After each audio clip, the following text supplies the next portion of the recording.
Hello, everyone. My name is Jacob, and I'm with my good friend Justin. Hello. And it's been a while since we've done a video like this. It's been about we last did a video when Collision first started. That was Um, a while ago. it feels like a lifetime ago. Um, I wonder why. and we decided, fuck it. Let's just go ahead and keep up to the tradition of working on like one video a year and then an award show at the end of the year. So this year we decided let's end the year off by talking about wrestling in the past year and giving out awards. What kind of awards? The most prestigious kind of awards. Whatever we like, and that kind of jazz. So Just awards like you yeah, get in high school, just yeah, awards. yeah, exactly. But let's talk about wrestling as a whole this year. Justin, how did you hmm feel in comparison to last year? How did you feel like this year stacked up?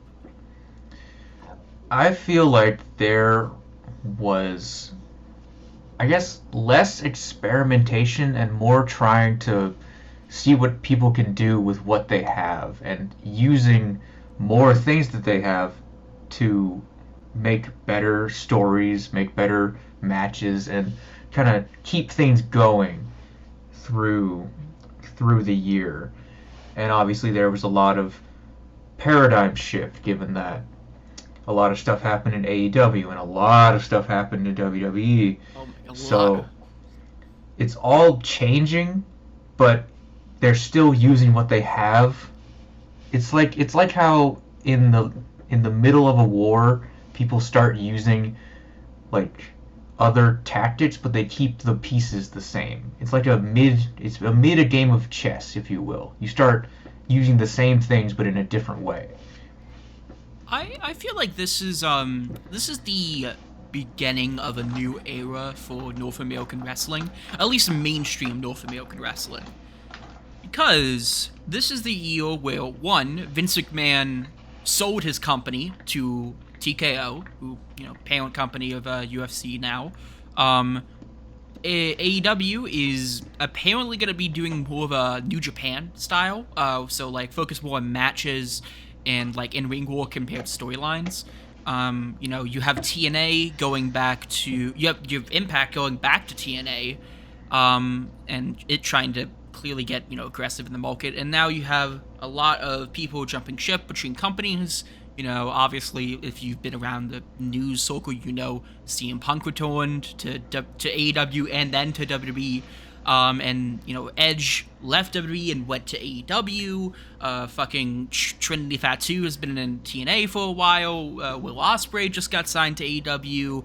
Apparently, there's rumors now that Okada is gonna be a free agent come 2024. So I think this is the starting point to a new era in wrestling, at least in terms of North American stuff. And I should also mention, for these awards, we're mostly talking about North American stuff, which it means AEW and WWE because we don't really watch Impact.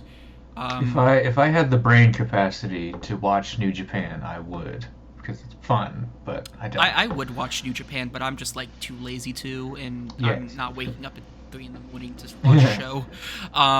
But I feel like there was a lot of Well, overall actually, this. there is a New Japan thing on my list. Really? Wow. Okay. But technically, it's not like actual New Japan. It's a part of New Japan. Okay, so was it in tandem with another company? Well, technically, I don't want to give too many spoilers, but technically, the big AEW thing that I focused on with some of these awards was a joint Oh, okay. project. Yeah. Okay. And I do have it is New Japan. It's just a smaller part of New Japan thing that I have on my list. Okay. I feel like at the start of this year, AEW was like really, really hot, and WWE was also, they were getting hot. It was Mania season, so of course they're gonna be like the talk of the town. You had fucking Cody going on his run, and we had pretty good stuff with Drew McIntyre and Sheamus, and then Judgment Day was really starting to get into their own by the end of 2022 into 2023. And honestly, I will say this: Judgment Day has been probably one of the best things about WWE this year.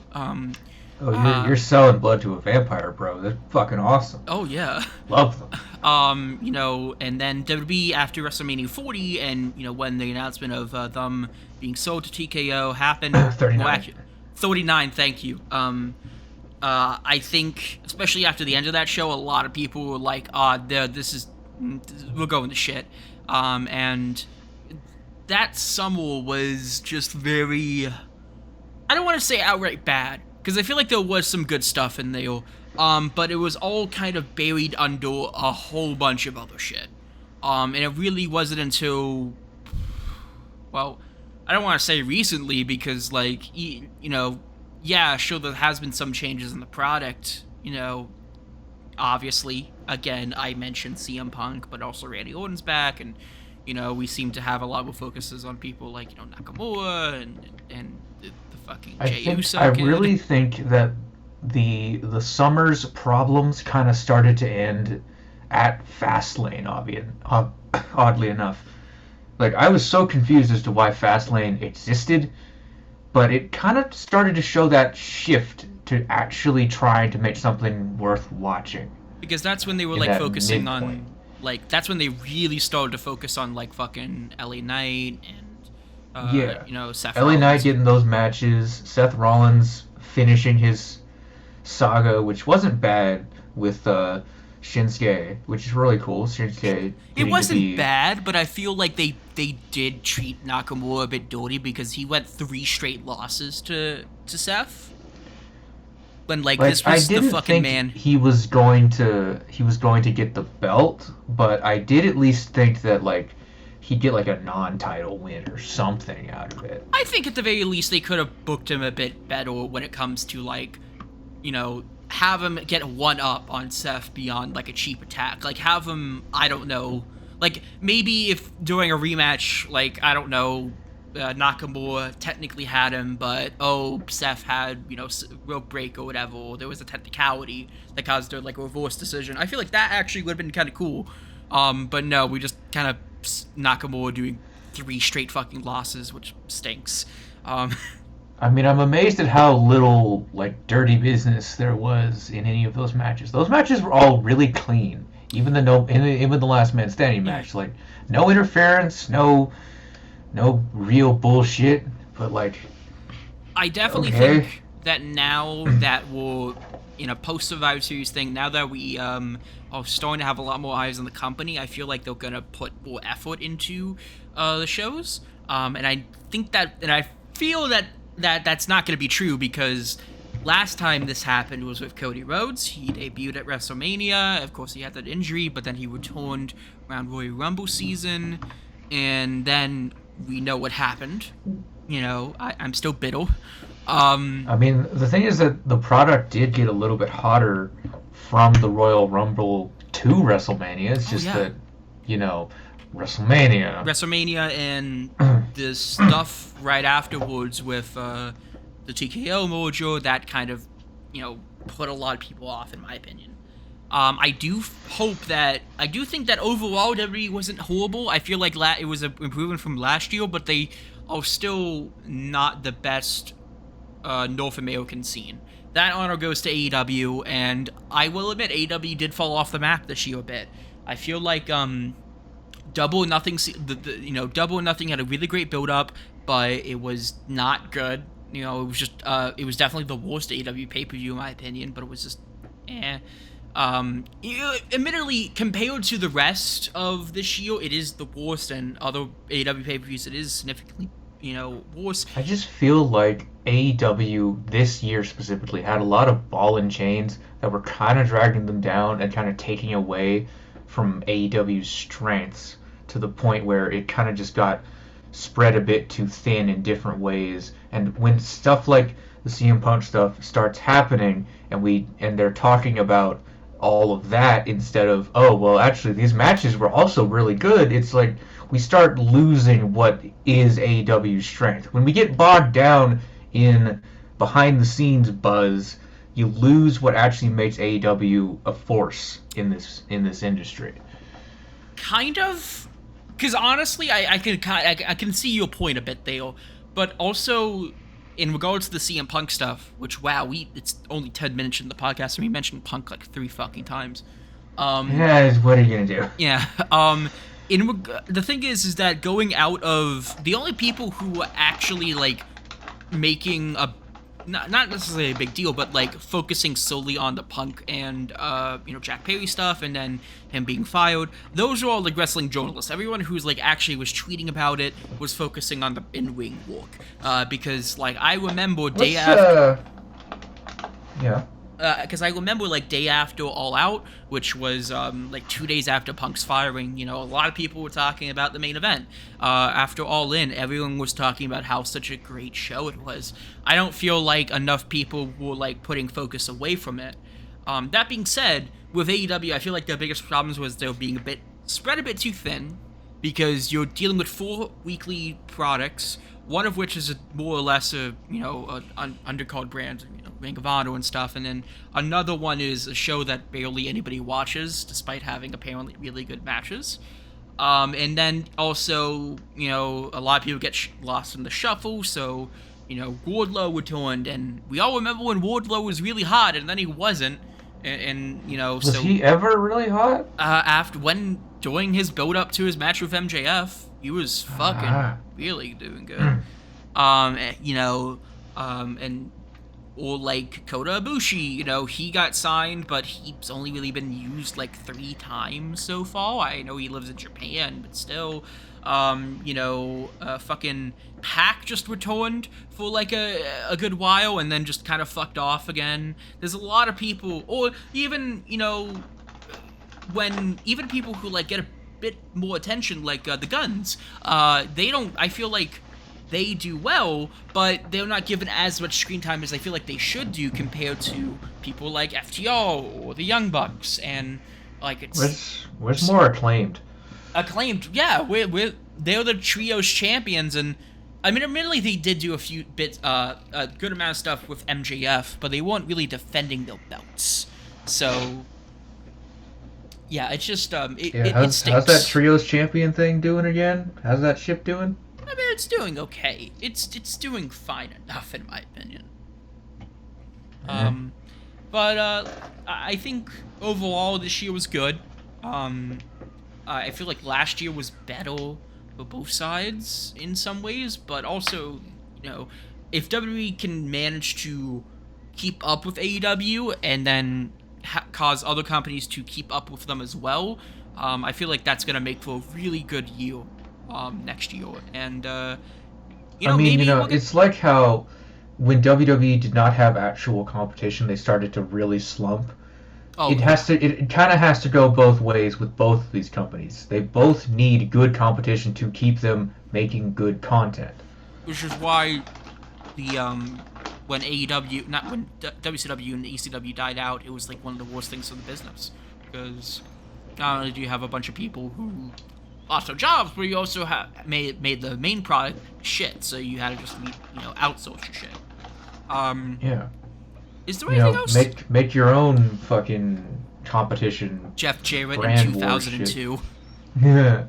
I will say, Jeff Jarrett, resurgence right here. Honest to God, Jeff Jarrett was on my fucking runner-ups for best wrestler of the year. Like, I'm not kidding. Not because of any of his in-ring stuff.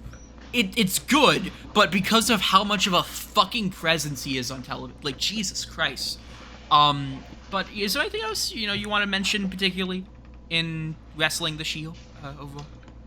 I don't think we put much emphasis on women's wrestling. I think they're all still kind of really starting to figure themselves out. I think, for one, AEW, please, just one more match. Just one more, please. Not only one on the, maybe 2 if you're lucky, but just 2 matches.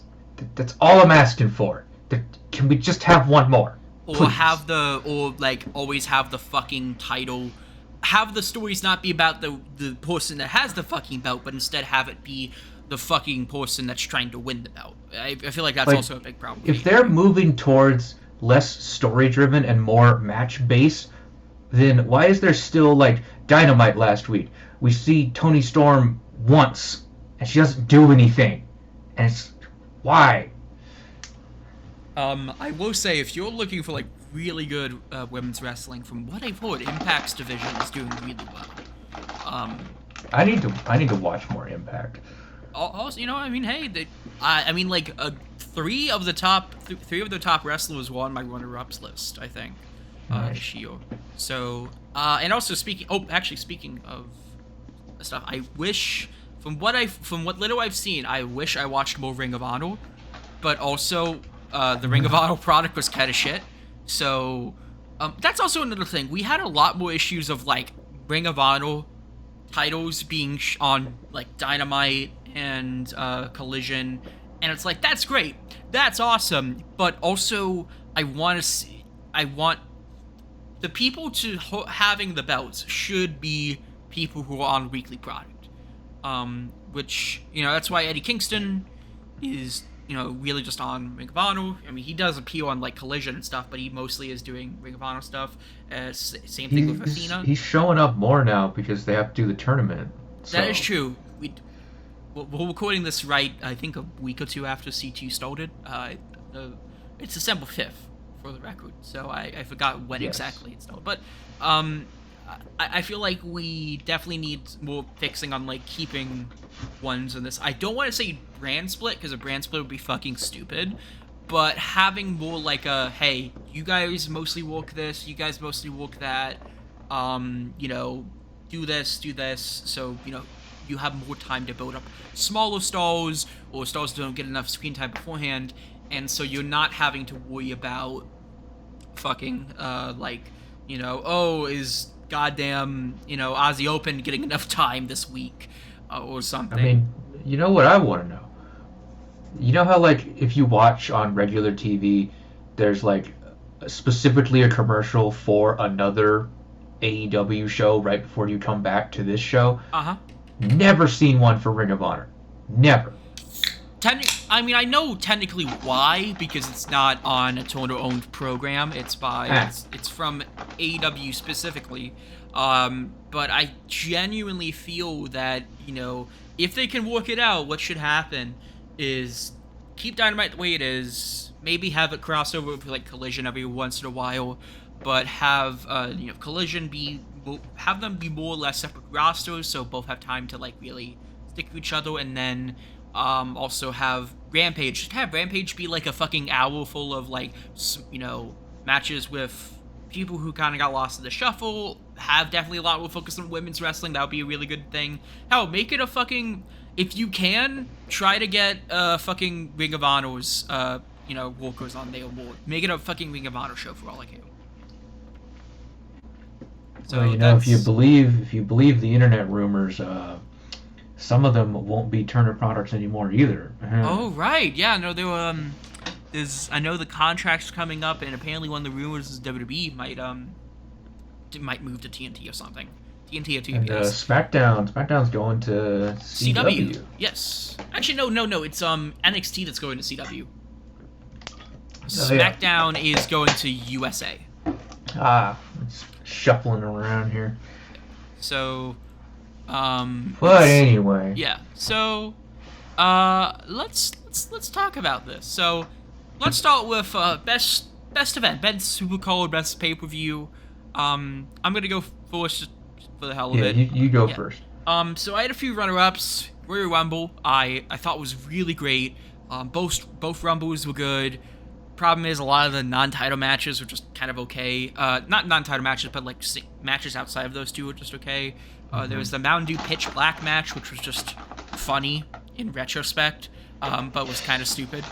I forgot that happened to Shield, but then I had to get reminded of it when I was researching the Shield. Backlash was great as well. I really thought that was like a surprisingly really good hit, but that further cements my idea that, yeah, the only good fucking pay-per-views that we're putting on now are like international pay-per-views, because they've always been really good. Yeah. WrestleMania Night 1, I thought that was, from top to bottom, really great show. Main event, amazing. Opener, amazing. That women's six-man, there wasn't, compared to the night that we got afterwards, this was like probably the best thing that we did this year. Revolution, was also really great. I thought the Iron Man match was amazing. And they fixed the problem I have with Iron Man matches where they keep. You know how in Iron Man matches it's always like, oh, they're always gonna go to sudden death. It's like, well, this one they do go to sudden death, but like they gradually get points over time, so it keeps your interest. It's not just like a waiting for one person to get tied kind of thing. Right. Forbidden Door, that had Omega versus Osprey, which I Yeah. loved. It had the Elite and Blackpool Combat Club, 10-man tag. It had the Stardom match. It had a bunch of great shit. It did have one of my least favorite matches of the year, which was one of my complaints with it. But I felt that was really good. And also, you got fucking Bryan Danielson versus Okada. And then Super Code of Honor, that was my last runner-up. I thought that was a great show. I love Ring of Honor pay-per-views. They do really great. I loved when Athena won her title. Wait, was Super Code... I gotta double check if Super Code of Honor was when she won her title. Hold on. I'm pretty sure it was, because I remember being... Yeah, okay, no, she was just defending her title. It was definitely before... It was Final Battle where she won the title, but you had, fucking...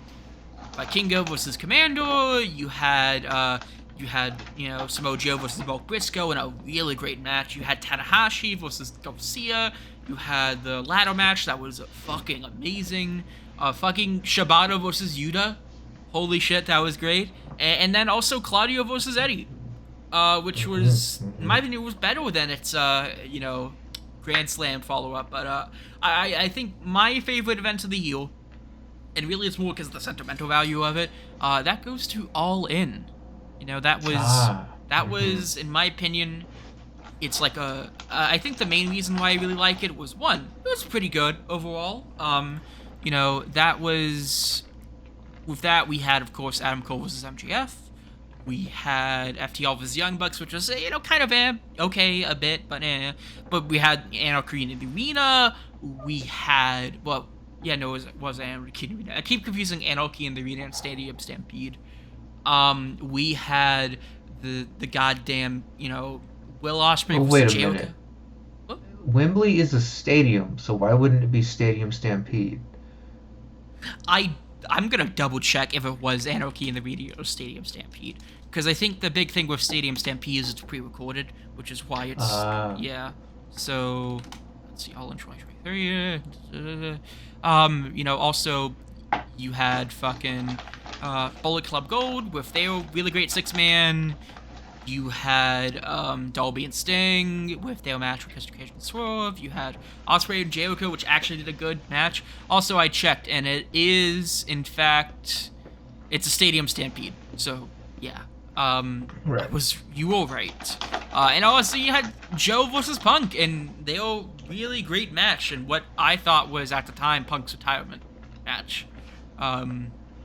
So, overall, great show, and it was just really impressive because, this is a neo sellout stage for a fucking non-WWE pay-per-view in fucking Wembley. Like, that is legitimately amazing. Get those tickets for next year, everybody. They're coming. Oh yeah, and knowing that most of these people were only wrestling on the indies for a few $100. Your show, if even that, and then from them going from that to Wembley fucking Stadium, it's that's pretty impressive, and I thought that's legitimately, that's worth it. Being that alone is the reason why I consider it best show of the year. Totally. It means a lot for it, What but do you consider? my pick for best supercard, I couldn't really give it to any of the WWE shows that I actually watched up until no, I still wouldn't give it to Survivor Series because it's a good show, but it's not the same. Forbidden Door 2023 was the first AEW pay-per-view I actually bothered to really check out. Got it through Bleacher Report of all things, but Forbidden Door has, as you said, Danielson versus Okada, MJF versus Tanahashi, the 10-man with Blackpool and Elite. the Elite, with Ishii and all those guys. it's just a really good way to like jump into a lot of New Japan stars, and then you have Omega and Osprey, and it's like this is all just such good mixes of wrestling and storytelling. And there's other certain parts about it that were really good on Forbidden Door, and having the real like mix of different companies is kind of what I want from wrestling going forward. I know we've got AEW with Ring of Honor, and we've got sometimes coming back and forth between TNA and AEW, but I want. Do you think we could get to a point in wrestling where anyone could show up anywhere and it just clicks? I feel like, yeah, we're already getting to a point like that with AEW, where you have them having a lot of stars from New Japan, you have them having a lot of stars from, like I said, TNA, and then also they started working relationships with. They've always had a relationship with AAA, but now they started one with CMLL. So you have that, and then you have the occasional GCW workers showing up, so that's always great. And I feel like once we start to get, like, I don't know, Noah talent, for example, or like All Japan talent, that would be really cool. I feel like what would ideally be really cool for AEW to do is do like a big massive super card featuring like basically showcase matches between every company to kind of provide like a little wrestling sampler where it's like, hey, you like this you like this company, check out companies we work with, kind of thing. Just to expose people who may only be fans of AEW to also like other companies, because I feel like it's a good idea to diversify your wrestling diets, more or less. Yeah. So. Well, all Yeah. right. Best male wrestler. I'm gonna start with you. Who did you have for best? I probably could have given it to a couple of people. I think that since this year, Seth Rollins has definitely been on a bit of a tear. He's been really showing his evolution since, like, kind of being in that gray period of just being like, oh, I'm really cool, but I'm not really very important, and I'm kind of crazy. The person He's that's kind gonna of show up in all really, the marketing, but never actually, be a part of any really significant stuff beyond feuding with yeah, fucking Logan Paul. yeah, feud with Logan Paul, get beat by Roman Reigns in an all right match that had some story implications, but it never really went anywhere. But now he is the world heavyweight champion. Not sure how much that means anymore, but he is it, and it's really cool, and he has a lot of good matches. But I didn't think that he was really kind of connecting as hard as the guy that I actually picked, which is MJF. MJF has been doing so much for so long, and he's just so good at it. Like, I can't explain how fun it is to watch him. And even if I'm not really paying attention to AEW, I will seek out MJF promos because they're so fucking fun to watch. And in recent history, uh, he's now getting into a battle with Joe, and it's like, yes, I need to see that. This is going to make me watch things. I It's will going to be say though, great. it's impressive. I am somebody who always thought MJF could never play babyface because, like, to look at him, you look at the things you say. A face would never fucking. You can't, say that as a heel, and then a few months later be like, oh, I'm a face. It's like, no, you can't say. But like, through the stuff with Adam Cole, it's like seeing his transformation and getting more into seeing him evolve as a character. That was really interesting to see, and I'm like, yeah, he's still technically a heel, but you want to fucking see him win. He's more or less a tweener. He's still a Like, dick, but you like him. if you have the storytelling to make somebody like a person like that, then you're really showing how the dichotomy of face and heels has kind of been broken up, so to speak, so that you can really just play either one as long as you have the storytelling to back it up and you have somebody to fight against.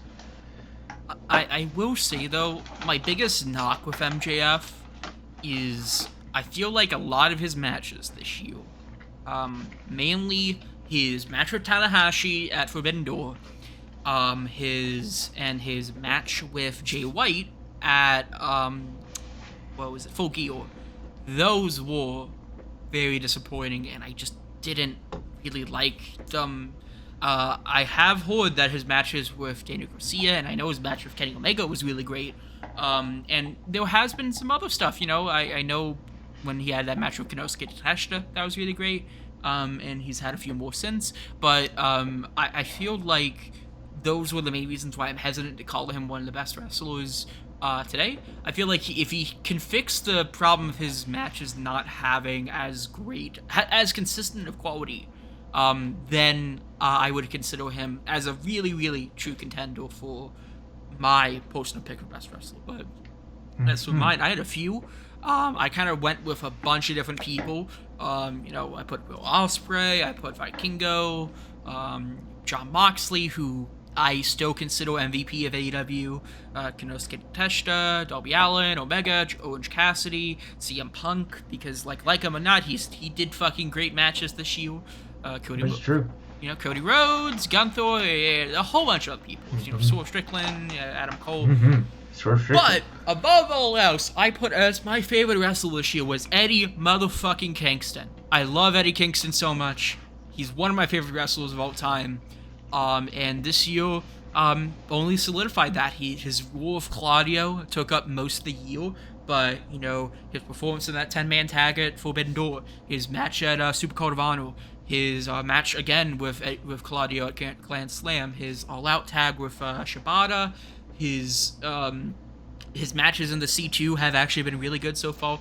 Eddie Kingston fucking rules, and if he doesn't save it in the ring, which he always fucking does, I would never consider it an Eddie Kingston match like objectively just kind of okay. He fucking kills it on the mic every fucking time. He is so great. I've said this before, but Eddie Kingston makes you forget that what you're watching is scripted. Eddie Kingston's real, and because of that, it is fucking awesome. That's the real strength of a wrestler, is making people believe it. And like what I'm hearing from that is like he's very versatile. He's like a really good all-around package that can still have great matches and talk and make it seem real. Yeah, I can see Eddie Kingston as a real contender for top spot. I need to get more with him, but I can still say he's great. Admittedly, a part of my reasons because I've been a fan of Eddie for a while, and I was able to see him grow, and hearing how he's very vocal about his own personal struggles with mental health, and how wrestling means a lot to him personally. It's that's great. That's legitimately so heartwarming to see. And so, when I saw him fucking win that New Japan Strong title, I was like, this is awesome. Hopefully he gets it back. No, he did. He's currently double champion. Oh, didn't he put the belt up for the tournament? No, yeah, he has. However, hold on, I gotta double check, because I think the thing is that... The thing is that if you win the tournament, you get the 3 belts, right? Right. Oh, yeah, hold on. I'm gonna double check, because hold on, New Japan Strong Championship, Strong Openweight. It is still Eddie Kingston. I think he's still gonna... the champion, but if he loses the tournament, he loses the belts. Yeah, if he loses... Yeah, I think it's whoever wins it basically gets it. He probably gets a match with them. I forgot the whole details. I just know that, I hope that Eddie Kingston does keep that belt for a lot. Because also he's putting up the Ring of Honor title as well. Yeah. So, yeah, we're going to have a... C2 is going to be interesting, is what I'm going to say. And I'm kind of excited to see it. Best female wrestler. Now, I feel like you're more of a fan of female wrestling than I am. Not that I don't like female wrestling, but I feel like you're specifically more interested in it. So do you want to lead us off, Hugh? I think I'll go ahead and start it off, because I feel like I definitely pay attention to it a little bit more, and I can say that there are definitely a few good contenders for this. I guess the the lesser of the two runner-ups is definitely Willow. Willow has kind of just been really showing what people can do when they give women's wrestling a chance, honestly.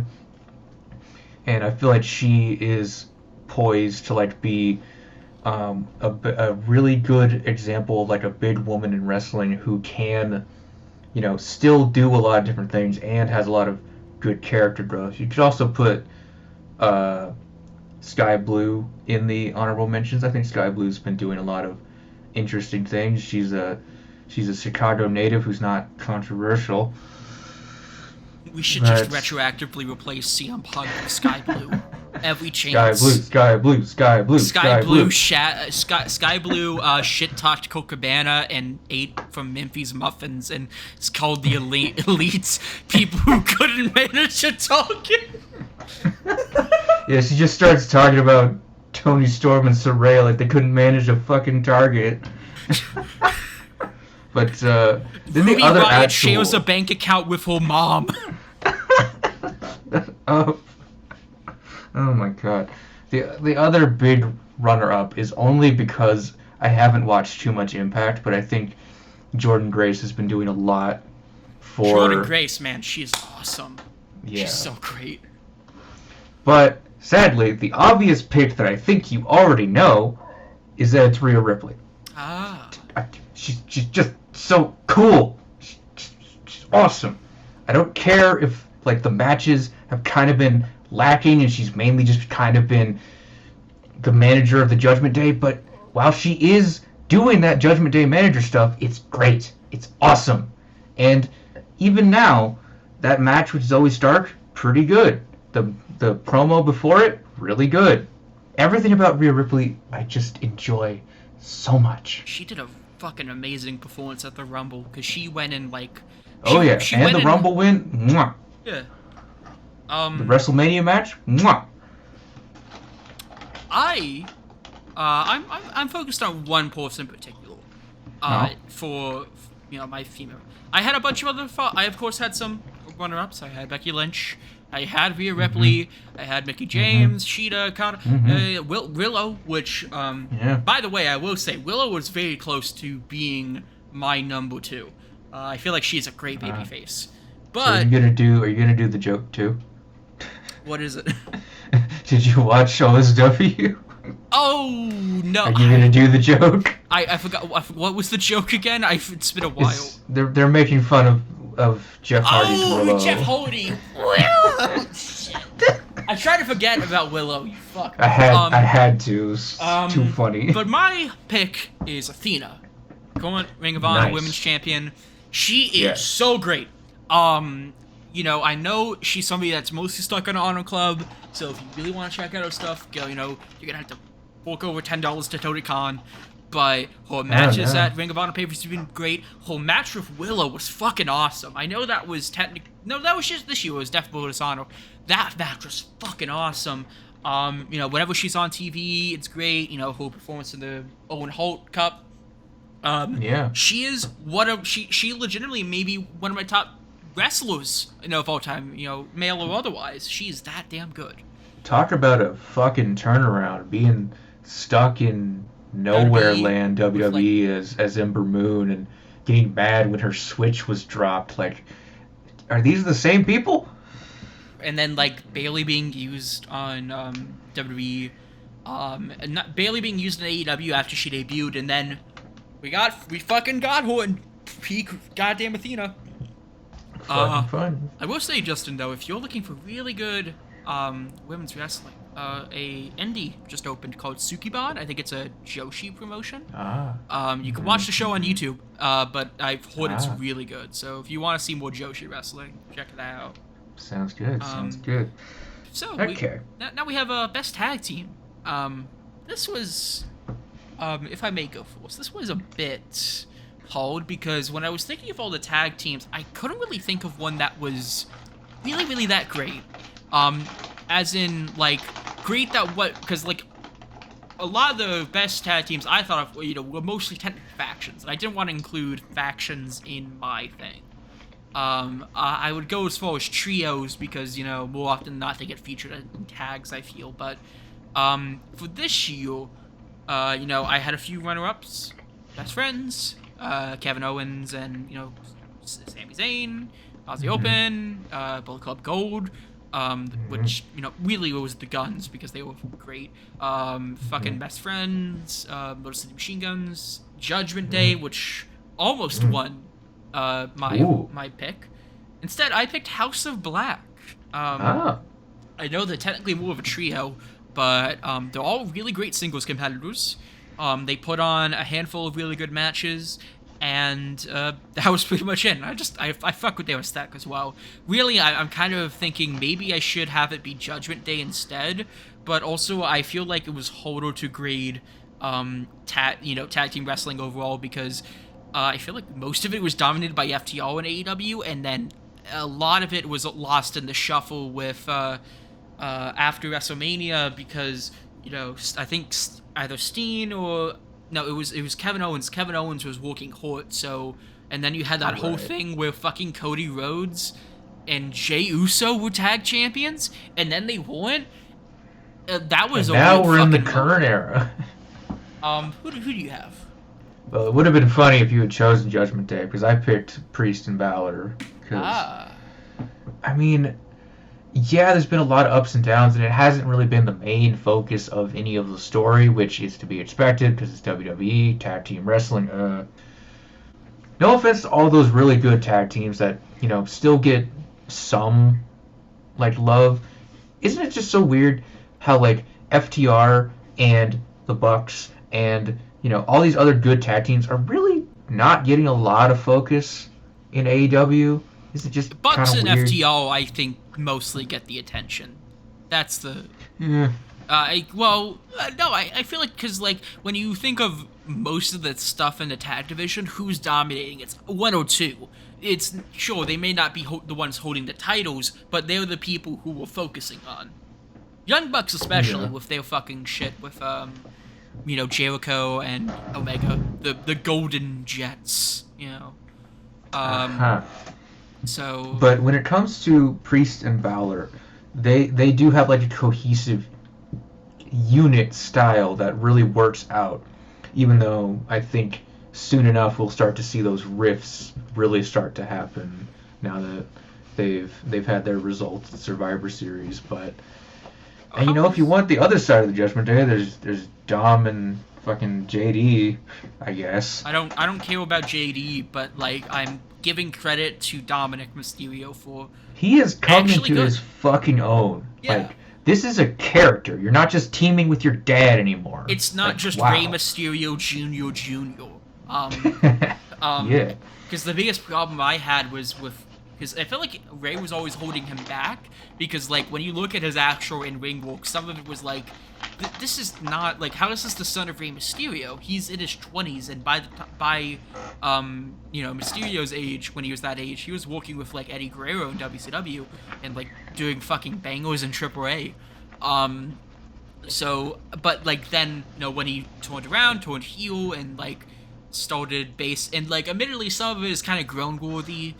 Most wanted man on TikTok, like what the fuck is that? Yeah, that fucking convict shit is a bit annoying, but um but otherwise it's everything fine. else is good on him. So then we have best weekly TV. So we're kind of out of the individual wrestlers. Now we're gonna go to events, more events and stuff like that. So I there was only really one answer. And it's technically it's a bit of a cheat. I put two here: Dynamite and Collision.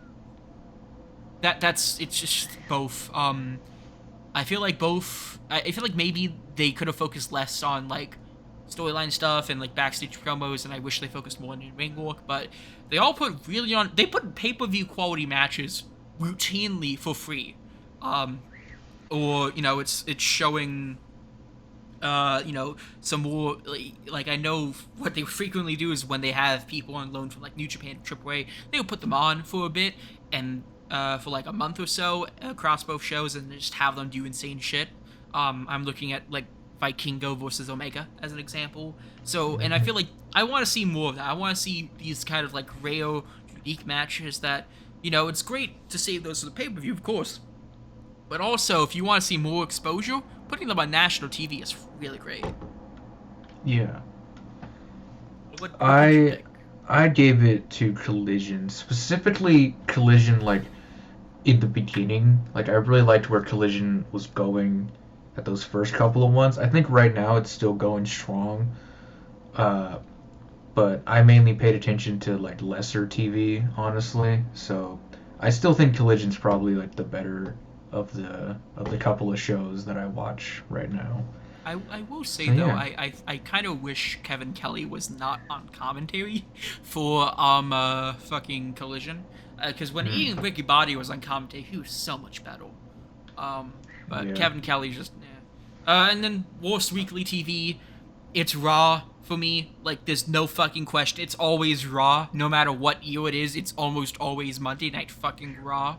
I can't stand it. I don't um, know. I'd have to give mine to SmackDown, honestly. Really? Okay. So why did you Look, do SmackDown? Because my main reason for Raw is that it's too fucking long. Barely any fucking thing happens, and it's mostly just promos and backstage segments. Which, like, I like promos, I like backstage segments, but not when it's most of that. I'm still bitter about the Raw after Mania that was only like what 15 minutes of total wrestling across 3 hours. Jesus. Jesus. Look, take those complaints about Raw and still give them to SmackDown because SmackDown still pretty long and still basically nothing fucking happens, but it also has a bunch of shit that doesn't fucking matter for months until Roman Reigns comes back, and it's got Logan Paul. So fuck that show. Yeah, no, I forgot that SmackDown was frequently just the Roman Reigns Community Theater hour. Um, Yes, and then he's not there, so it's the Paul Heyman and, hour. and then you just get the same graphic every week where it's Roman returns next week. God, they fucking do that every time. Um, Every fucking time. Continuing the trend of, negativity, we have Worst Wrestler, which makes me a fucking liar because I realized, actually, no, wait, we missed something. Missed something on my notes. Worst pay-per-view / supercard. I only really had, I had two runner-ups, Mania Night 2 and Double or Nothing. Now, Mania Night 2 was saved for mostly the first half of the card. Um, I liked them, and I also, really even liked most of that Hell in a Cell match, honestly, except for the ending, which was kind of fucky, but that was because it was botched massively. Double or Nothing was just a nothing burger of a show. Like, yeah, it's fine, I guess, but, like, I didn't think a lot of the matches were super great, and I felt like that main event was good, but maybe a bit too overbooked. I was a defender of it, and I still am kind of, sort of, but, like, also, I can see why a lot of people have problems with it. Yeah. But my worst had to be SummerSlam. Holy shit. So, you had Cody versus Brock, which was good. I liked that match. It Yeah. was whatever. Logan versus Ricochet was, I hate Logan Paul, but like at least he put on an okay match, I guess. That MMA rules match with Shayna and Rousey sucked, like Yes. legitimately. The match between Gunther and Drew was, I mean, It's a match okay. between Gunther and Drew McIntyre, Yeah, but yeah, it'll be sure. fine. Yeah, it would be fine enough, but I felt like it was even then compared to the rest of the stuff. It wasn't WrestleMania. Yeah, Seth versus Finn, I felt like, I don't know, something just didn't click with me with that match. The fucking Slim Jim Battle Royale was the Slim Jim Battle Royale. LA Knight won. LA Knight did win though, so at least it had that. That's his best accolade right now. Yeah. Well, We're getting there. We're that getting and there. technically winning his tag match with the Bloodline. I guess that was good. Yeah.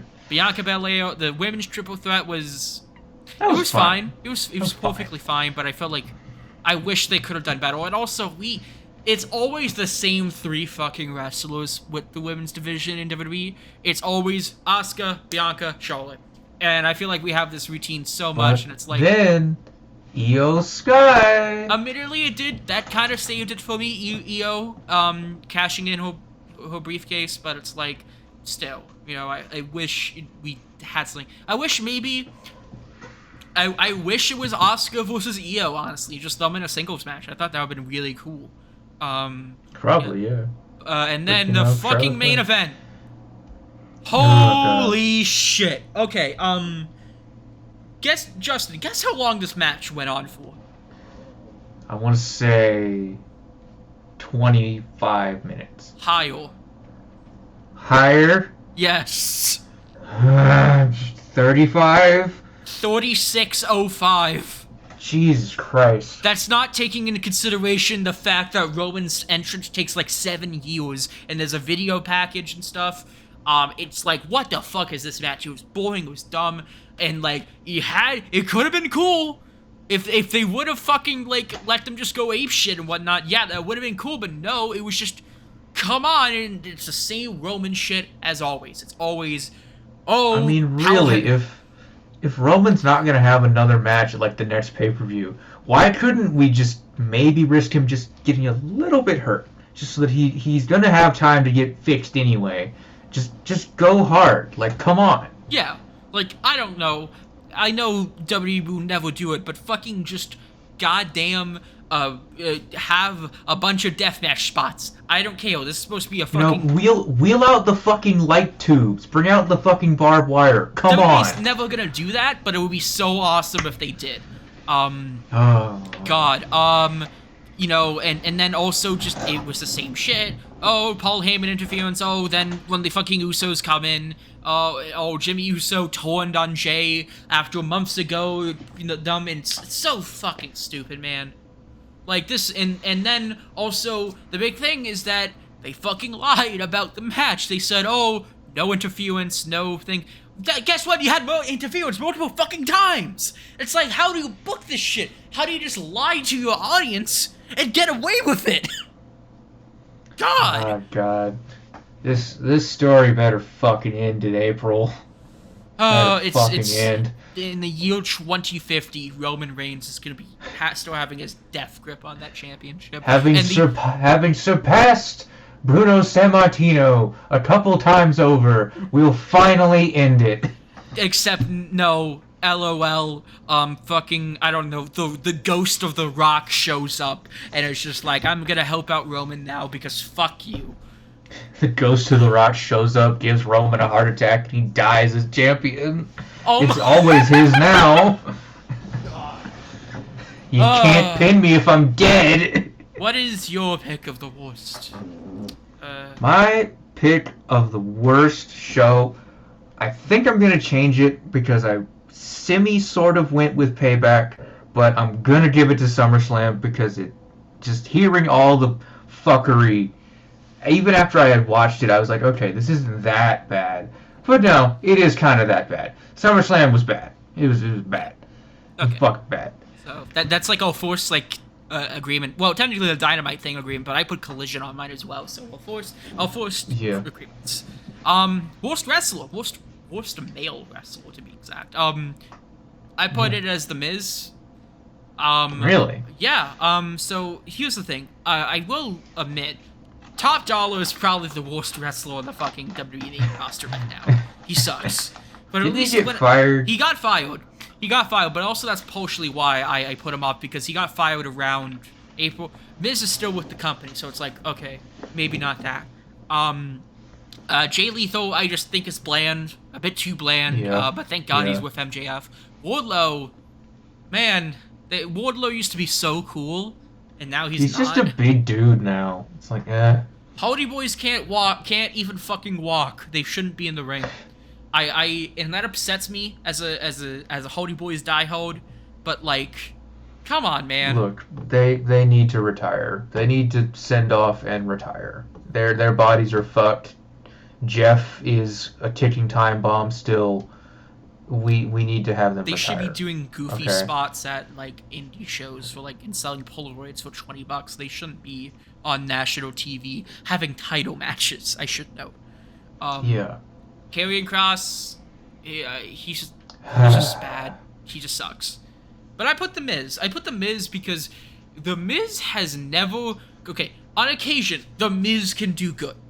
But that's on occasion. And I will admit, he's effective as a heel, but he's effective and maybe a bit too well because he makes me want to turn the fucking channel off whenever I see him. See, he's an effective, cocky heel, but a little too much he leans into that stupid shit that they do with, like, comedy and shit, and I'm like, no. Yeah, no, and I feel like he always gets lumped in with the comedy stuff way too much, and it's never funny. And then, and it's like, yeah, it's weird because, like, I remember when Miz originally debuted his whole, like, Hollywood douchebag kind of thing, and I was like, this is cool. This is good. This is maybe not be the most original thing, but for somebody like the Miz, I'm like, this can work. And then, over time, it's just like, come on, like, this is, get better in the ring. Dude, you're fucking 40. Please act like a real person. That's all I'm asking. If he was a manager, I feel like he would do way better than as a wrestler. Because as a wrestler, he's pretty shit. He can wrestle a basic match. I would want to see him. But I would want to see him like manage Chad Gable and do the thank yous. That would be fun. Yeah. Also, I am glad Chad Gable this year was actually getting some attention. It sucks. Oh yeah, Chad Gable, Otis, those guys. Those guys are having fun. Which sucks because when I first heard of the Alpha Academy stuff, I was like, why is Chad Gable in this shit? But then it grew on me. Thank you, WWE, for actually making a good tag team for once. They pulled an oddities on us. Yeah. Worst female wrestler. I'm just gonna say it's Saraya. I didn't even say mine. Oh shit! Sorry. Hold on. You can say yours then. Sorry. I got caught up in hating on Miz. My worst one was Matt Riddle, because fuck Matt Riddle. Fail. Did he even really do anything this year? No, it's just that he's fucking annoying, and he's an asshole, and he got himself fired, so fuck him. Runner up to R-Truth. Why do people want R-Truth back? Okay, no, I will not stand R-Truth slander, Justin. I know you watched that Raw episode. That was fucking dog shit. No, I know it was dog shit. I know it's dog shit, but I fucking like R-Truth, okay? He's fine, but God, just people were happy for this? Like they want more of this? They like him as a personality, I feel like now, but like I just like him because like oh my god, Ron Killings in TNA was fucking bang.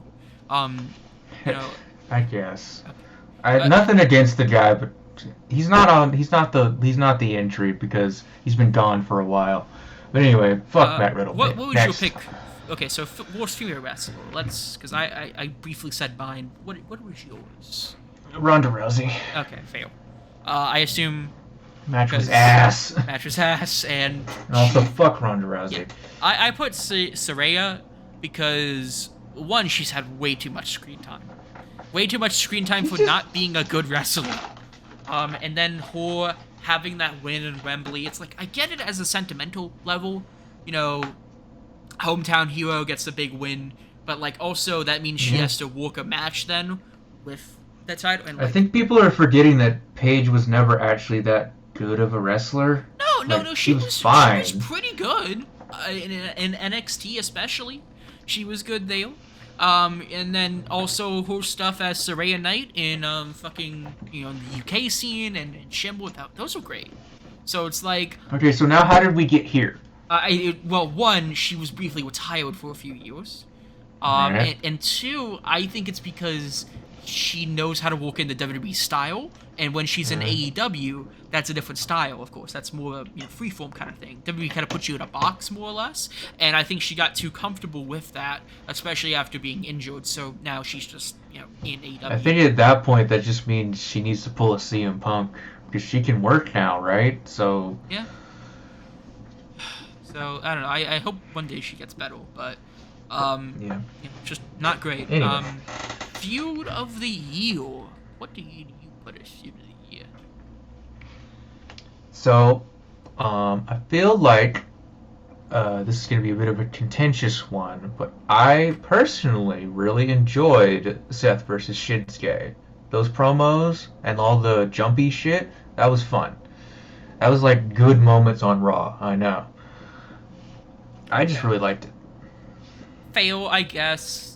I know I mentioned my problems is that, Shinsuke lost too much, but, yeah, but I don't know. I had a rough time thinking of a feud because it's never really been a full-on feud with two specific people long enough that I've really started to think, yeah, these guys should keep doing this again and again and again. And it's like, I don't know. I think this year was kind of a bad year for feuds, in my opinion. Mine was it's more of a storyline than a feud.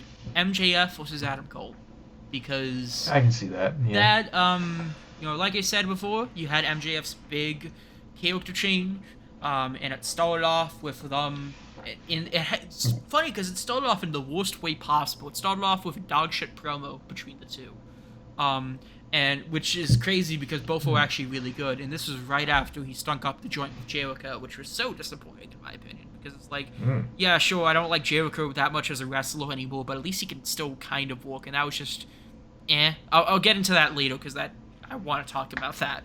But I thought it was really their stuff as partners was really great, and you can see MJF still be kind of that dickhead, but also like showed like genuine compassion for people. And then when Roddy Strong was doing his stuff and getting involved, I thought that added another element to the mix. And now you have how Samoa Joe is affecting both of them and being it's a great thing. It's more of a storyline. There's that devil shit too. Oh, and the devil shit, which, swear to God, if the devil turns out to be like, I don't know, fucking Jungle Boy or something, I'm gonna lose it.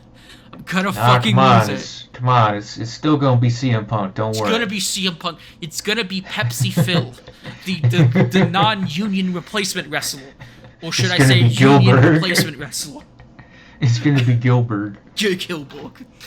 No, it's just gonna be actually Bill Goldberg. What? We're gonna get Bill Goldberg versus MJF at fucking Revolution or something. I don't know. And then Goldberg wasn't there like talks that he was gonna talk to Tony Khan or something? Way back when AEW first started, there was rumors that he was gonna join AEW. Yeah. Yeah, like that's ever gonna happen. Okay, but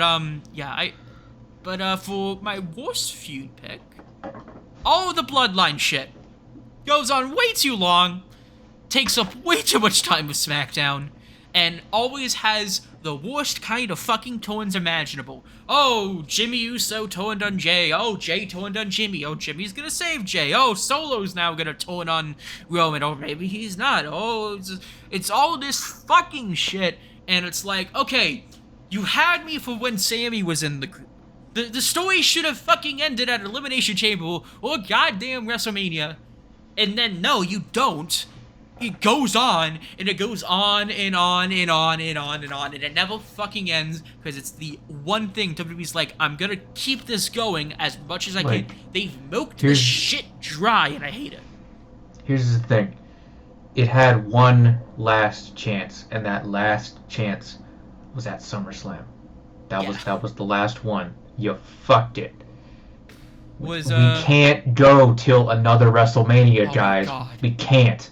But we're going to, because, of course. And then you have people, let it play out. No, I've let it play out for a year and a half. I'm ready for it to end. They're sitting over there like, let them fight. I'm like, they've fought for 3 fucking years.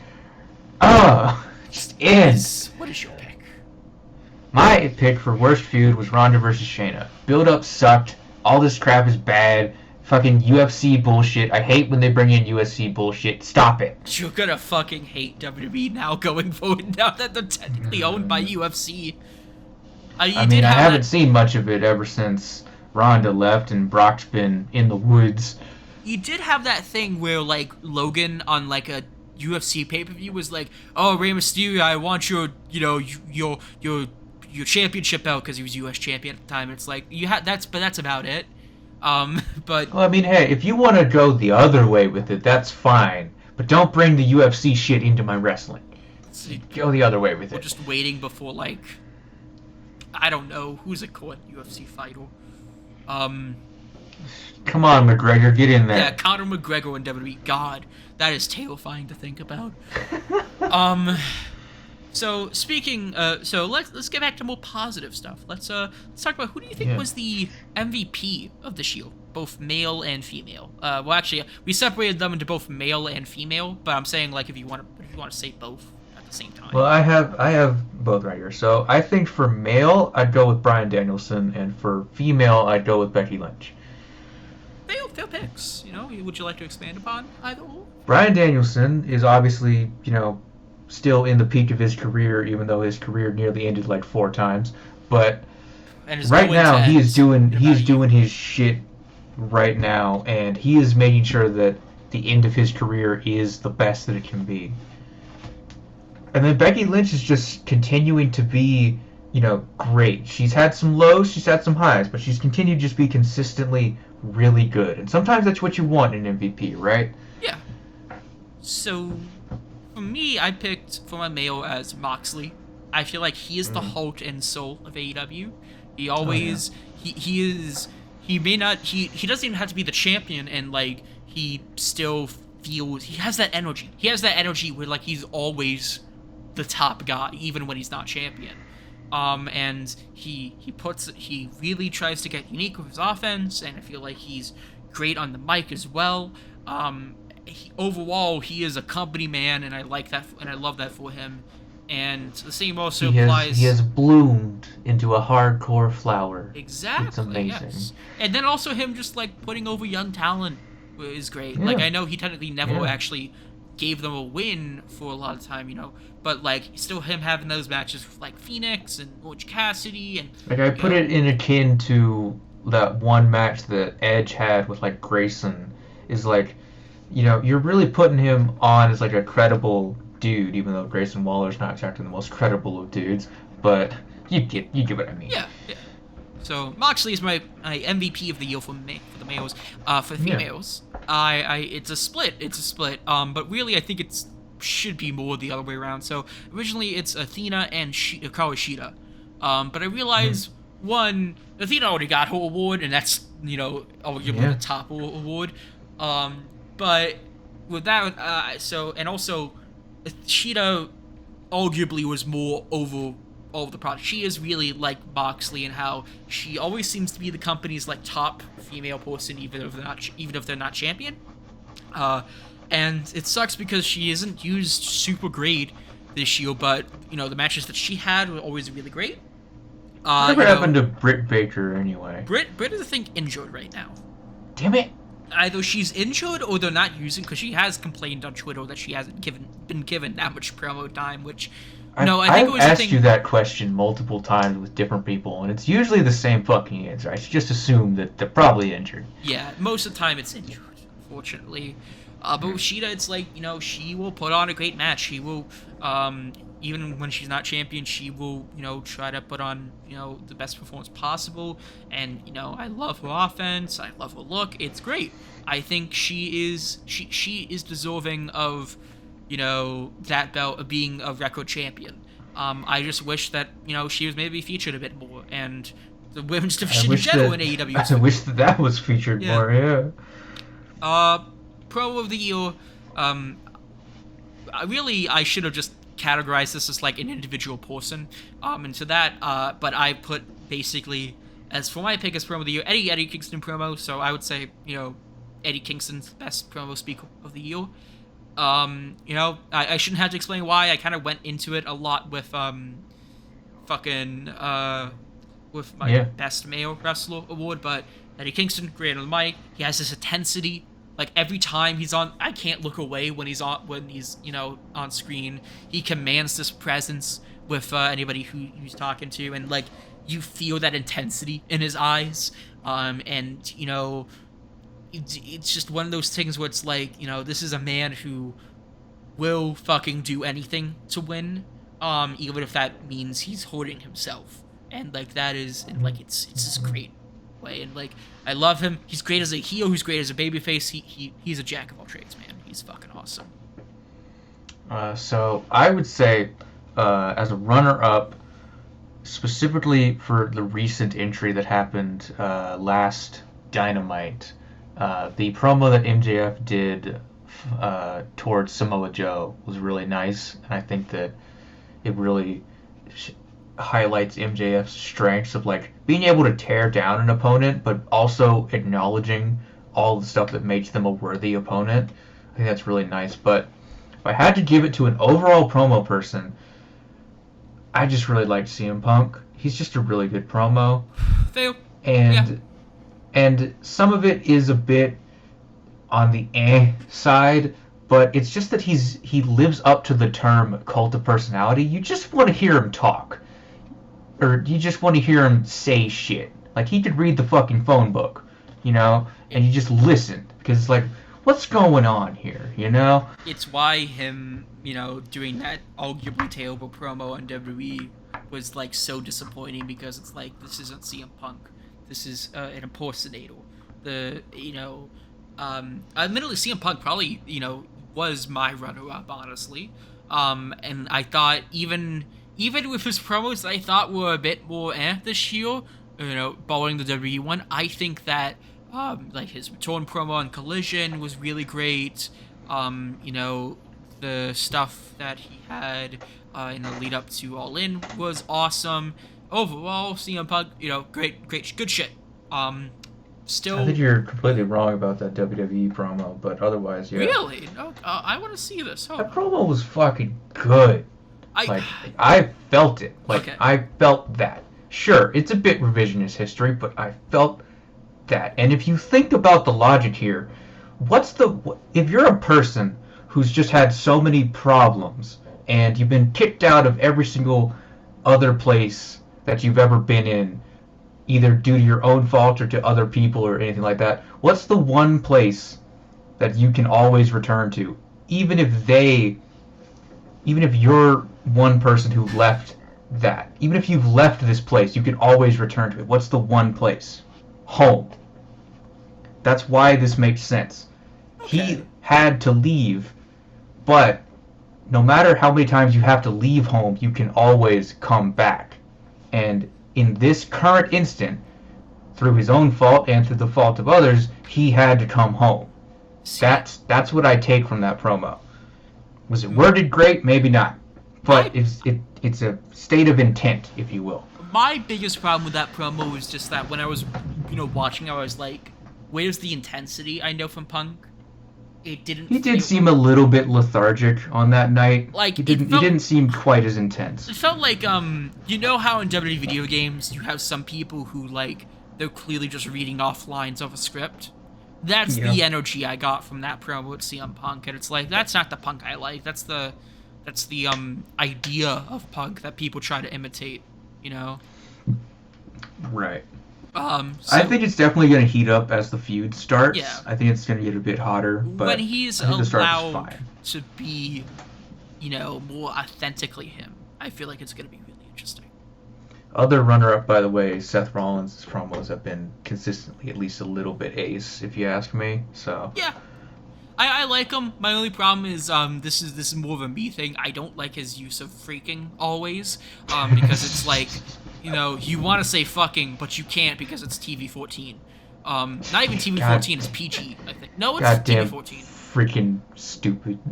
It's like, I remember night after Survivor Series, I saw a post where it was like somebody like doing a shit post where it was Seth Rollins recreating that one promo that MJF did that got him, fired, not fired, but taken off TV as like a work to shoot kind of thing.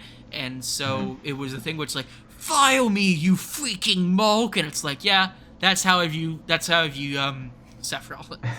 Somebody who wants to get more intense but can't because he has to appeal to standardized broadcast. It's like the moment on Nitro with Eddie Guerrero about Bischoff.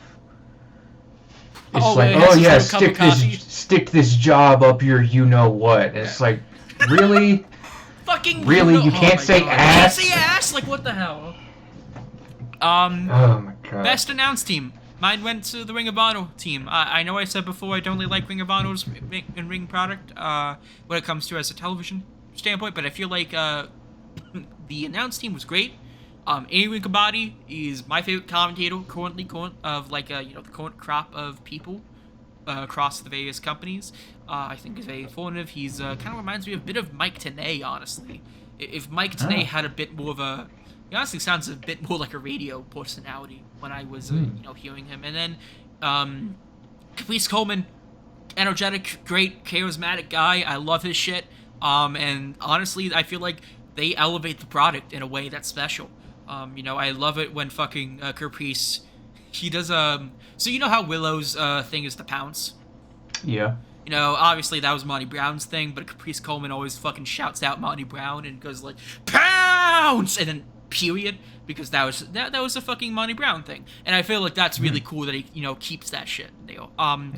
So like overall, I think that they should be the team that's on Collision. Jim Ross should not be on Collision is all I'm saying. No. He needs to take the pension, man. Like, you need to relax. Your pick?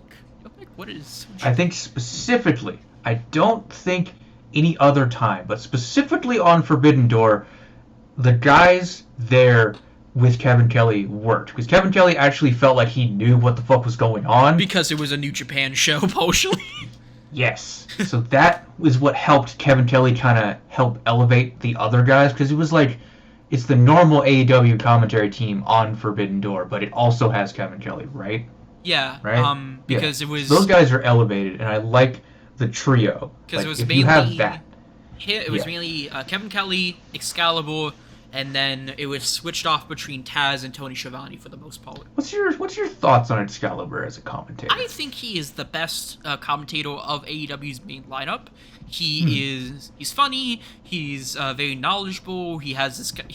I feel like he maybe should work a bit more on like the intensity he can have, because like I know when he was doing commentary on PWG, he could get really into a match and you could really feel it. And that's what I strangely feel like Tony Schiavone does a better job, honestly. Tony Schiavone or Taz. But Excalibur, I feel like if you're, you know, looking for like an overall guy who can be really informative and explain things really fast, and also props to him for like reading off every fucking pay-per-view code in like 30 seconds or less on when he's trying to sell the pay-per-view.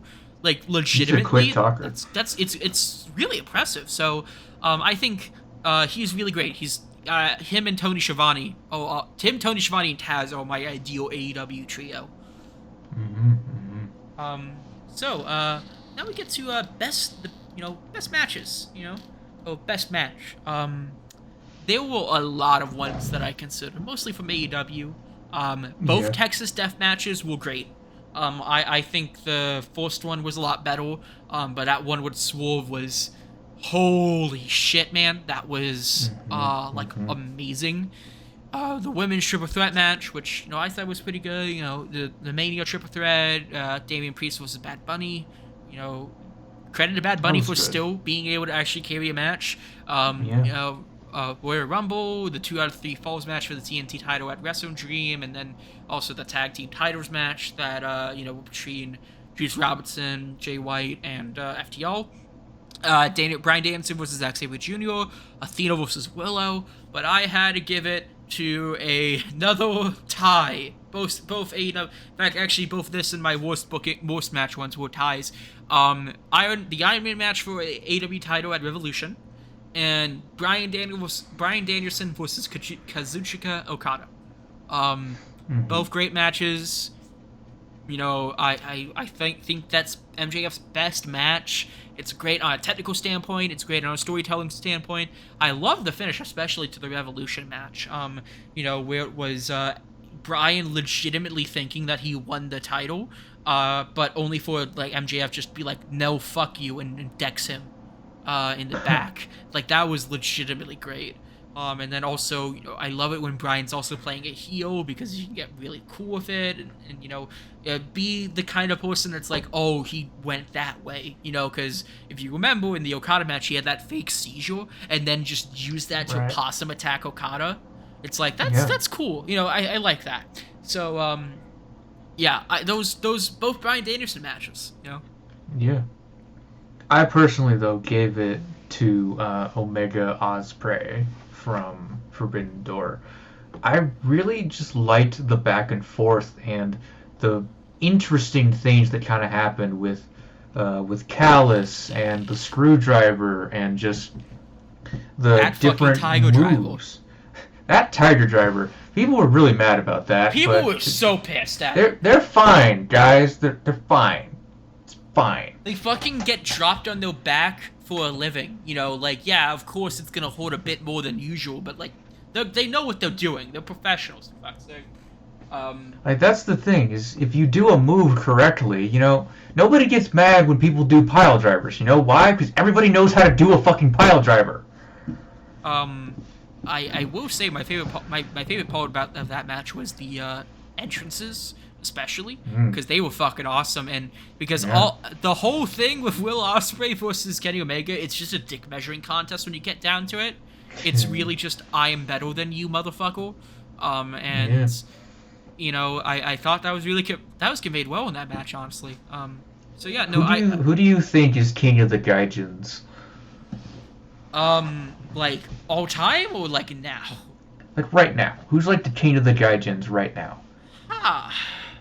Okay, I don't really watch that much New Japan, but I guess I would say, I don't know, fucking Lance Ultra or something. Maybe he's in that tag team with what's that guy? Not Brian Zane of Wrestling. Oh God, I saw him in an indie show once. Hold on. Oh God. Taco. I have to look up his fucking gimmick because Alex Zane, that's who he is. Alex Zane. Yes, he is. I actually met him once at indie show. Really cool guy. But you got the War Dogs right now. Those guys are some cool dudes. Oh yeah. Fun fact about Alex Zane. Apparently, he has his own Taco Bell meal in Japan. Oh. Not yet. Cool. It comes with a Baja Blast, so fuck yeah. Cool on him. I don't know. I guess Kenny Omega is technically a gaijin, but I don't know, he doesn't feel like a gaijin. Because when I think of gaijins, I think of your Stan Hansons, I think of like your Vados. I think of people who are big, burly Americans, basically. You kind of think of it more in that like invader style of American wrestler in Japan. Less so like you're just a really good wrestler that came up through New Japan, but you just so happen to also be technically Canadian. But anyway. As for the worst match, it's another tie, but this one it has one half AEW. Mine was Tribal Combat, which we talked a lot about, so I don't feel like I need to repeat. And then Adam Cole versus Chris Jericho, because with Adam Cole versus Chris Jericho, the build was really good. You had that had Roderick Strong debut, that had the segment where Jericho was like beating the fuck out of both Adam Cole and his wife, and then there was this intensity to it, and I was like, this is good. You can actually turn out something well, and then it's gonna be no holds barred. Sabu is gonna be in the match. That's always great, isn't it? But funny story. Immediately after that match, Sabu posted on his fucking Instagram him snorting cocaine. So we know what the fuck he did with that Tony Khan money. Wow. Fucking Sabu, man. It's amazing. But it was just, what the fuck was this match? This was nothing. Like, they wrestled a basic match. They maybe used a chair or a table, but that's it. It just felt like This is AEW. This is a no holds barred match. Sabu's there, and you have a basic fucking match? How?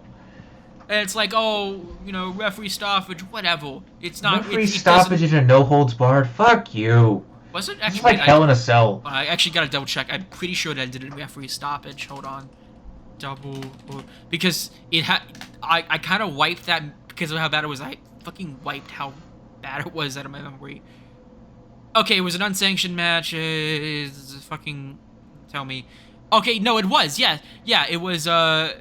It was because he tied Jericho around the ring with a fucking chain. It's like, okay, so technically was referee stoppage. Fuck. Listen, any time that you could do a referee stoppage, you could just have the guy tap out. Like, why have this referee stoppage bullshit when you can just have a conclusive ending? I feel like referee stoppage can work well, because there was some times where it's like the person passes out, like Austin versus Brett. It's like, that's cool, that's awesome, I like that. But like referee stoppage is bullshit in a match where it's unsanctioned, so it's like, just let everything go. Yeah. Your worst match? Worst match, I did kind of already mention it, but we haven't actually gotten into the full just brunt of this fucking match. The fucking UFC rules match. The MMA rules match. So bad. It's so boring. So how do you have two people who are well known for being in UFC have a shitty UFC match with no ropes. Why are there no ropes? Why does that even matter? It it is shocking because like, what if these guys? What if they just both went like full on shoot fighting, like actually beat the shit out of each other for real? Like that would be cool, right? They could do that, and it would have been, probably what people wanted, because they're two UFC people who have a history, and they want to see like that come to a head at that point. But no, no, it's just boring. So now we got the best and worst booking decisions. Let's start with you. What did you put as your best, and what is your worst booking decision this year? I really liked that they booked Adam Cole and MJF to be friends. It's very nice to watch. I like watching that. It's fun. And they keep it up with not having to worry, because the whole thing was everyone thinking, oh, Max is going to turn on MJF. Not MJF is going to turn on Adam Cole, or oh, Adam Cole is going to turn on MJF. But like they haven't, which is great. I like that. What did you pick as your worst? That is Worst booking decision? I could have kept harping on the whole SummerSlam thing, but no, the end of Mania was the bad one. and that's mine. I will say, it gave us some dope memes. Like if you haven't seen the Yamcha memes, they're so good. I know of the fucking one where it's the goddamn chicken because the chicken. Yeah. Yeah. Um. The rubber chicken was great, but there's one where he's like in the Yamcha pose, and then he's also in like the one where Peter falls down the stairs pose. It's I can find those for you. It's the funniest shit ever. But that booking was bad. Did I ever tell you I have a shot of Yamcha doing that pose? Oh, that's great. I'm not even that big of a Dragon Ball fan, and I know that shit. My best now. I share your worst booking decision, so I don't feel like repeating it, but I mentioned this before, but I'm going to go a bit more into detail about it. Best booking decision, in my opinion, goes to Eddie Kingston winning in his hometown of Yonkers at Grand Slam, because, oh my god. Now... That's a good booking decision. It was a good... mostly because of the history. Because if you don't know, this feud was 12 years in the making. I don't think it was exactly... It might be 12 years, but it started in Chikara at around 2009, I believe, 2010, and never got a resolution because Claudio was signed with WWE and Eddie Kingston stayed in Lydia. So the whole story is like Eddie Kingston's pissed that Eddie didn't do business. He didn't give him his proper B match. He didn't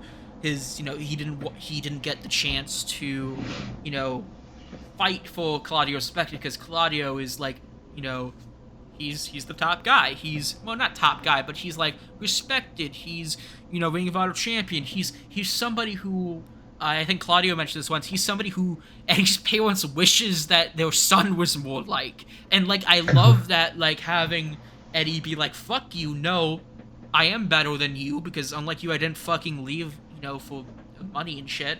Fuck you, I am a better wrestler than you, and I'm gonna prove it. Because, and like, having that New York crowd behind him, and then, knowing that, like, this year really was the year of Eddie Kingston. He got to meet his fucking, childhood hero in the form of Kawada in Japan this year while doing a New Japan, G1 show. Because he walked through that fucking G1 year, which also congrats on him.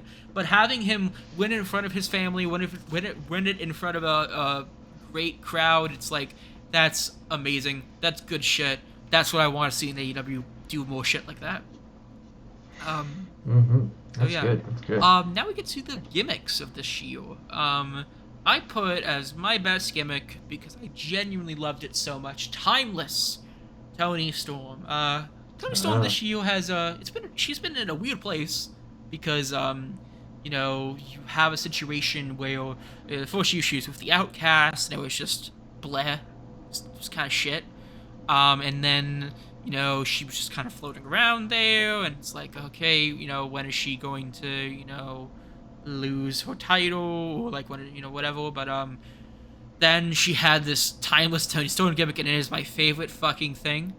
I really like this type of character, this like so fucking eccentric, this exaggerated, formal. I hate to say this, I hate to say it, but like, bitch is the best way to say Yeah. it. And it's like It's like if the sassy Southern Belle was actually good. exactly, yeah, and it had like a 20s film aesthetic, and it's like that's cool as well. And like also, Yeah. it's like on occasion kind of funny because you see her. Because I never thought of Tony Storm really being that much of an actually good at comedic timing or anything. But like her stuff with OJ City and her backstage pro was like those are great. And I'm like, and also her just think her gimmick of her being able to make the screen go black and white. I know that's just a basic editing trick that she just signals the AEW creator to, but I think that's really cool. Overall, I think it's a great gimmick, and I fuck with it. What do You you think? know, just to add on to that, wouldn't it be really cool if just for one match, and this is like kind of a thing that would only be for the pay-per-view crowd, but like have the whole match just be in black and white. That'd be fucking funny. Yeah, I think they almost did that once. The closest they did was she now has a manager. Luthor. Remember Luthor? Yes. Big bald dude that was in Nightmare Collective until Nightmare Collective died and then just worked with Serpentico. He is her manager now, and it's like Luthor. I think he still goes under Luthor, but it's really cool because I think he does like grayscale makeup and everything, and it's like that's a cool look. I'm like hell yeah. Yeah. But Interesting. what is I thought, I think this is a runner-up. Honestly, is Ivar doing his Viking shit. It's just funny, like okay? just seeing Viking shit happening, and then you got Valhalla over there. Whatever craft they have Sarah Logan on right now, just whatever. She's just there. It's okay. But the actual best gimmick, I think I would have to give to LA Knight. Like just Okay. his charisma and devotion to being like 2023's Steve Austin I am is a really fun gimmick to watch. I'm genuinely surprised of him having that him fucking like being able to get over because Yeah. like I'm somebody who I admittedly don't think LA Knight is that great. I think he's very charismatic. I just don't think he's not my cup of tea. But it is still impressive because like the last time somebody was able to do that was Jericho, and that was when like the last years when Jericho was really really good. And I mean, it's similar to the What's, but the What was like ironic and like wasn't actually meant to be like a full ass catchphrase. But yeah is like he's just saying yeah, and it's like yeah, this I is wouldn't cool. say that because there was a few weeks. There was that whole period where Austin was just trying to find something new to get over with. Remember that one thing where it was like him pointing at like his watch and it's like, oh, it's Austin's time or something like that, whatever it fucking was. It was that weird late Yeah. period of the invasion. Oh my Um, god. Speaking of bad gimmicks, my worst gimmick went to QTV. What the fuck was QTV? It wasted my I literally time. don't know what is that. Yeah, it was like a TMZ parody with QT Marshall, and then like I don't really know what went with it. I think they feuded with Wardlow. I think I'm not sure. And then they fucked off because Will Hobbs wanted to feud with Miro, and it's then like, and then QT left the company. So Was QT ever worth a fuck in this company? he's good on a backstage thing as a backstage worker. He's not good as a wrestler. He's just eh. I feel like he's better off in the ring. Like, and that was his whole thing for the longest time. He's good as a trainer, not so much good as a wrestler. Ah, okay. My worst gimmick, whatever the fuck Nikki Cross is doing right now. Oh God, I don't know what are they what having her do? it means. I don't know what it is. First of all, they're not having her do very much. She's barely shown up. But just this, like, platonic standing there gimmick is like, why? She literally does nothing. This is the worst fucking gimmick ever. I thought you were gonna do Shotzi because with I don't horseshit. hate Shotzi. She's not great, but it's like, okay, spiky-haired lady with a Well, no, tank. my Okay. thing is like, oh, she went from this fun, like, chaotic motherfucker to like, why is she like doing a poor man's Nikki Cross? She's like, oh, I'm crazy. Oh, it's like, no. I still don't know why she was in that War Games match. Why are we promoting Shotzi this hard? Like, one of these things does not belong here between Bianca Belair, Becky Lynch, and Charlotte Flair. I Who's think the odd Shotzi's woman really out good. here? Shotzi's really good. Also, they deserve to give her that spot after butchering her last year with that awful Ronda Rousey match that was dedicated to her fucking dead father. I'm still not pissed about that. Fuck you, Ronda. God damn it. Uh, But yeah, anyway. now God, on Nikki to Cross was so bad. now. Okay, we're on our last few awards. Our best and worst dressed awards, which I mean we just added for shitpost purposes, but thought whatever. I added the worst one because I have a specific thing that I want to Yeah, talk that is about. true. We won't. I was originally just gonna add best dressed. Justin wanted to add worst dressed, so fuck it, Justin. Let's have you start off. What's your best and worst dress? My best dress would have to go to MJF at Forbidden Door. New Japan is an indie and don't let anybody tell you different. Wait, what the fuck? Oh yeah, that was his thing. That was his thing when he was fighting Tanahashi. Oh It's like, my New God, Japan's yeah. an indie. Suck it. That was great. It's awesome. God. But anyway, worst dressed, I fucking hate Crown Jewel for multiple reasons, but it ruins women's fashion. It's fucking terrible. It also This sucks made me hate because it's crap. fucking Rhea Ripley for like 2 seconds. Because, God, what was that makeup? What is this fucking cat suit? What is this bullshit? Just no. Just no. Get away from me. Also, fuck Saudi Arabia. Hey, what do you think CM Punk's gonna do when it comes time for Super Showdown? So there was an edited tweet out there. You know that famous tweet that Punk said, "Go suck Yeah. a blood-covered dick." He Right. said that. there was a fucking edit that somebody posted where it's like, "Go suck a nice lollipop." Thanks, Saudi Arabia. And it's like that's what he's gonna say. Oh, God. It really is the thing where it's like, oh, bitch, bitches. 1 second you can't stand his ass, the other one it's okay, yeah. I don't know. Maybe it's in his contract he can't work there. I wouldn't be surprised, since he's clearly more of a lefty wrestler based on his political stances. He's said both on Twitter and also on Trans AEW. rights are human rights, everybody. Exactly, motherfuckers. But I think he's maybe going to turn the other cheek in the name of money, considering that's why he went back to WWE anyways. Or maybe he won't have to work. I know WWE does have that thing where, like, you could just opt out of the shows. Of course, you're going to lose out on a lot of payment, and a lot of wrestlers are going to, take that, because of the payment option. But, we'll see. I mean, somebody like CM Punk has the same excuse that, like, Brock Lesnar could use, or Goldberg could use, or Roman Reigns could use. Yeah, I'm not working there. I make enough money. Fuck you guys. My best dressed went Yeah, to give me it. Toni Storm. I thought she just had a really great catalog this year. Mostly coming from more timeless Toni Storm stuff, but I loved her look, especially in the beginning. I thought it was great. I just like that look. That's the thing. As for worst dressed, Jericho and Edge. Edge just had bland gear for the most part. Recently he's starting to tone it up a bit, but that's about it. And then Jericho, it's like, I don't know. It's just not good. It's just the same shit. So it's like, I don't know.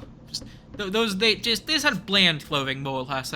I never really seen that many true stinkers. Apart from the women's ones, but that's in Saudi Arabia. But that's the point. I could also mention the smocks if you want. The smocks?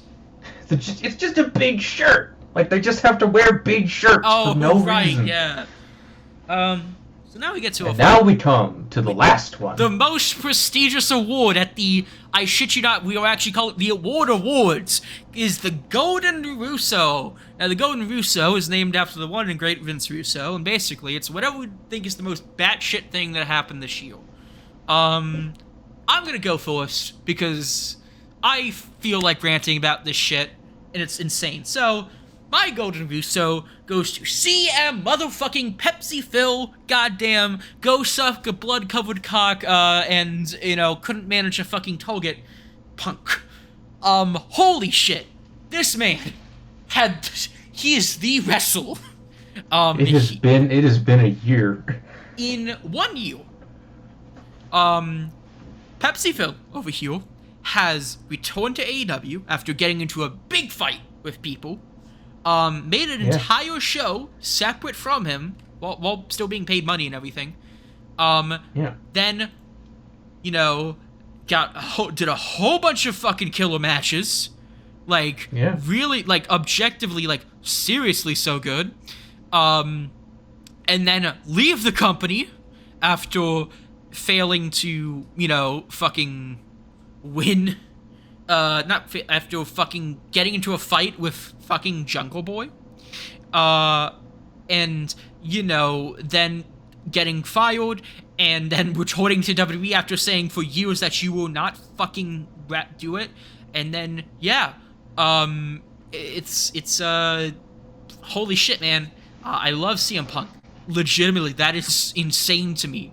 Imagine if somebody put this on Twitter, and I apologize, I don't know who did it, but somebody said, imagine if Chevy Chase went on Family Guy, became a Family Guy regular, and then got into a fight with Peter Griffin or something, and then left the show, called, Seth MacFarlane a dumbass who couldn't manage a Walmart, and then showed up on Community like nothing happened. So that is my thing for CM Punk. I mean, it's like that episode where Peter, they do a fake documentary about the making of Family Guy, and they reveal that every week Peter gets mad, gets fired, and quits and comes back. That's literally what happens. Peter Griffin, and that's it. CM Punk is the Family Guy of CM Punk is the Peter Griffin of wrestling. Okay, that's the put him he's in Fortnite now. Did you know that?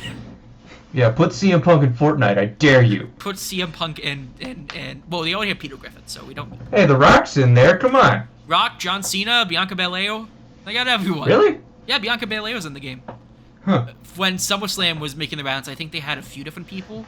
It was mostly the female wrestlers, but I think it was they redid John Cena's skin, and I think Roman Reigns' skin. I think. I think he got a skin at some point. Let's see. Hold on.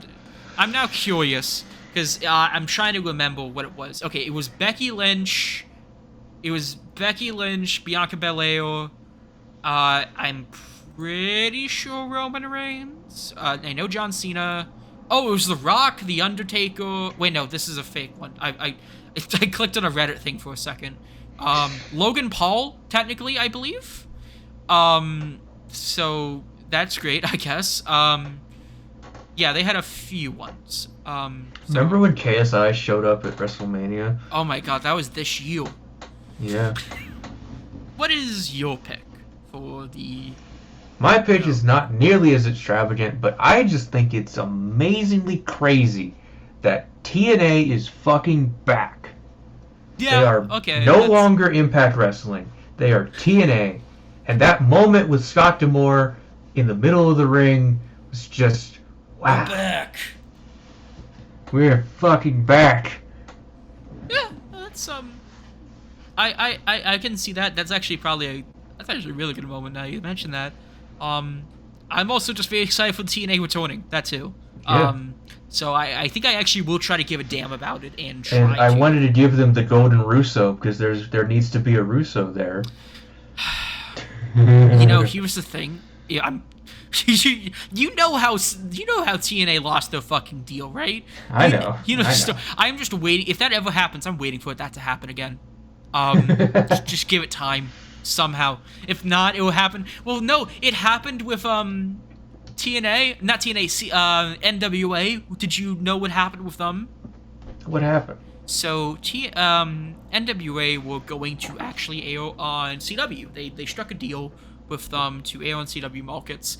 But at their Samiathan pay-per-view, Father James Mitchell showed up with his coven, and they it was a segment where they were doing cocaine and you know, smoking a joint, having some beers, playing striptease poker on pay-per-view, and CW reps saw that moment and was like, oh, we don't want this shit, and promptly canceled it and went with WWE.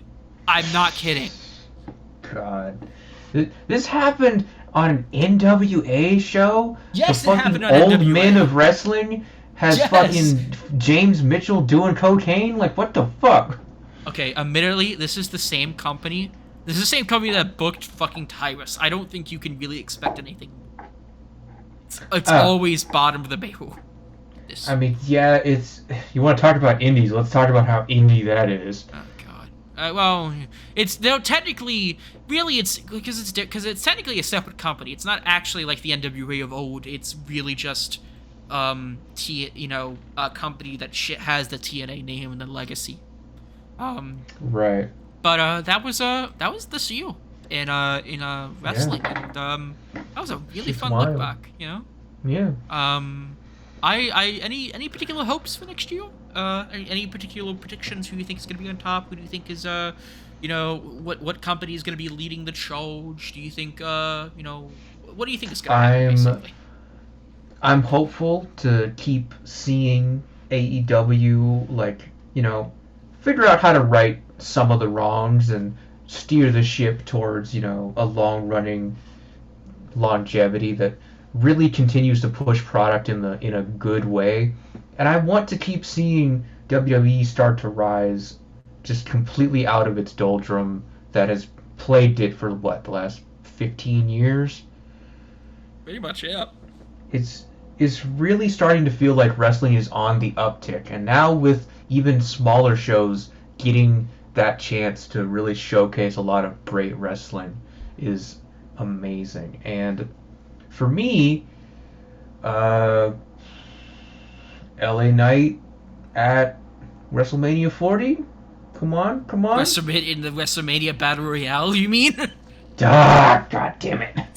Well, I mean, who would you pick to actually go to WrestleMania 40 then? Who's yours? Okay, CM Punk. Pretty fucking obvious. CM Punk. I think CM Punk is gonna be. It's gonna be CM Punk versus Roman, and I feel if they do him, they're gonna have Roman win. That's the problem. No. Here's the thing. I feel like if they were brave enough to let CM Punk in the company, they're not going. I have a strange hope, and I will fucking. I will eat. I'm gonna eat so much shit if I get this wrong. But I feel like they're actually gonna strap a rocket to him, fucking have him win. If not the WWE belt, they're gonna have him win the World Heavyweight title. I think they're leaning towards that with him because I know we're in that work shoot territory here, but a lot of the mention of the Seth Rollins stuff is being mentioned on TV, so there is some workiness to it. I'm assuming they're trying to work towards that. Yeah, and there's also the fact that I feel like LA Knight has unfortunately really gotten lost. Like, I forgot where exactly, but for a while now, he's just been off television, I think.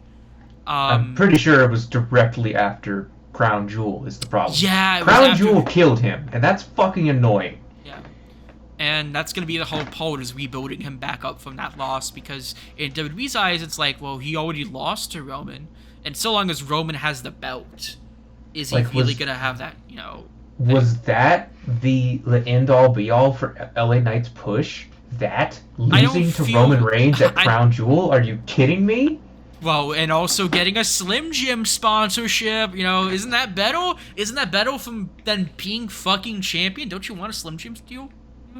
That's how Macho Man Randy Savage got the fucking pop. I'm sure it makes him money, but, being a bootleg Randy Savage is not going to get anybody anywhere. Look at Jay Lethal. Yeah.